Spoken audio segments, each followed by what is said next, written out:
DSC నోటిఫికేషన్కి సంబంధించి అభ్యర్థులకి 2 సూచనలు చేయదలుచుకున్నాను. మొదటిది 16,347 పోస్టులతో నోటిఫికేషన్ వస్తుంది.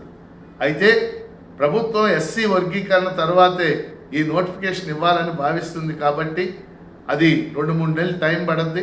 అందుకని నాకున్న అభిప్రాయం ఏంటంటే మార్చి నెలలో నోటిఫికేషన్ వస్తుంది, మేలో ఖచ్చితంగా పరీక్ష జరుగుతుంది. దీనికి అనుగుణంగా అభ్యర్థులు తమ మైండ్ సెట్ తయారు చేసుకోవాలని కోరుతున్నాను. రెండో అంశం, ఇప్పుడు సమయం వచ్చింది కాబట్టి దీన్ని వినియోగించుకుని అభ్యర్థులు సిలబస్ని క్షుణ్ణంగా చదవండి, పాత ప్రశ్నాపత్రాలు 2-3 చూడండి, ప్రామాణికమైన తెలుగు అకాడమీ బుక్స్ సంపాదించండి, వాటిలోంచి సొంత నోట్స్ ప్రిపేర్ చేసుకుని వచ్చిన సమయాన్ని వినియోగించుకోవాలని అభ్యర్థులను కోరుతూ టెన్షన్ పడొద్దు, ఆతృత పడొద్దు, చక్కగా వచ్చిన సమయాన్ని సద్వినియోగం చేసుకోవాలని మీ అందరికీ నేను విజ్ఞప్తి చేస్తున్నాను.